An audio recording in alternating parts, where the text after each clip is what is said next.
करण्यात आल्या. Intelligence failure वाटतंय तुम्हाला, कारण पोलीस तिथं दिसले नाहीत? नाही, आम्ही ज्यांनी निषेध करण्यासाठी तयारी केलेली होती त्यांना आम्ही ताब्यात देखील घेतलेलं होतं. सकाळपासून आमच्या ताब्यामध्ये लोक आहेत ज्यांनी आंदोलन डिक्लेअर केलं होतं. त्याशिवाय काय जे इंटेलिजन्स होतं त्या पद्धतीने आपण लोकांना ताब्यात घेतलेलं होतं आणि जो बंदोबस्त लावलेला होता. आणि याच्यामध्ये फक्त निदर्शनं करण्यात आलेली आहे, कुठलाही मोठा घटना घडलेली नाही. राज ठाकरे यांची भेट घेतली तुम्ही? भेट झाली? नाही, मी त्यांची भेट घेतलेली नाही, परंतु तिथे सगळ्या परिस्थितीचा आढावा घेतलेला आहे. त्यांनी नाराजी व्यक्त केलेली आहे सगळ्या प्रकरणानंतर. नाही, आता आम्ही परभणीपासून इथपर्यंत बंदोबस्त आमचा आहे, पूर्ण रोडवर आमचा बंदोबस्त लावलेला आहे.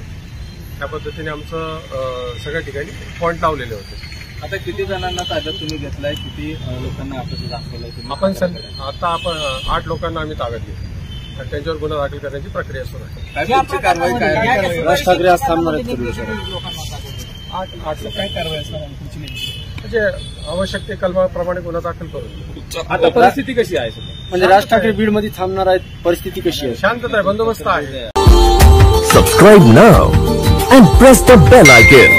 Never miss an update.